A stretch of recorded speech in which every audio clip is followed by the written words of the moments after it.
স্বামীর যত্ন নিয়েন, স্বামীর জন্য সেজে গুজে থাকিয়েন না, ওকে বাধ্য করিয়েন না নতুন জামা কাপড় কিনে দিতে।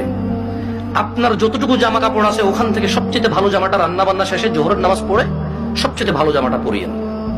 আপনার বাসায় যে অমুক তেল লাগবে তমুক তেল লাগবে চুলে দেওয়ার জন্য ওকে বাধ্য করিয়েন না।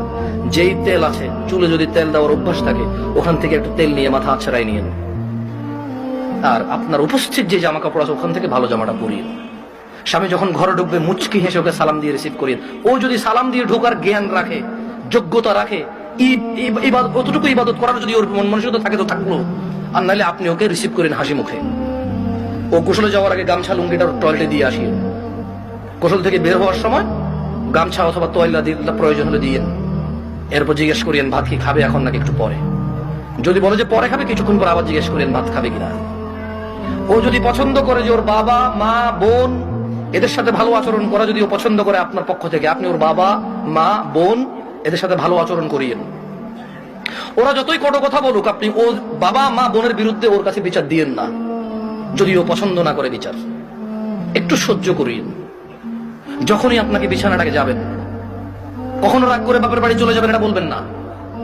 ও যদি আপনাকে বলে এবার তো অনেকদিন হচ্ছে যাও না, দু একদিন ঘুরে আসো, সমস্যা নেই, তোমার বাবা মাও তো তোমাকে দেখেন অনেকদিন। আর বাপের বাড়িতে চলে গেলে এক দুই দিনের মাথায় বলিয়েন চলে আসবো নাকি। ও যদি বলে চলে আসো, তাহলে ও যাবে অথবা আপনার বাবা এসে দিয়ে যাবে, আপনার ভাই এসে দিয়ে যাবে, অভিভাবকের মধ্যে কেউ একজন এসে দিয়ে যাবে আপনাকে। এটা আপনি খেয়াল রাখবেন। যদিও আপনার প্রতি রাগ করে, আপনি উল্টা রাগ করিয়েন না। আপনি একটু ইতস্ত হয়ে একটু নার্ভাস ফিল করিয়েন। আধা ঘন্টার মধ্যে যদি ও সরি না বলে, আপনি সরি বলে আবার ওর সাথে মিলিত হয়ে যান। আপনার স্বামী যদি বোকা মানুষ হয় তাহলেও ও আপনাকে আস্তে আস্তে পছন্দ করবে ইনশাআল্লাহ।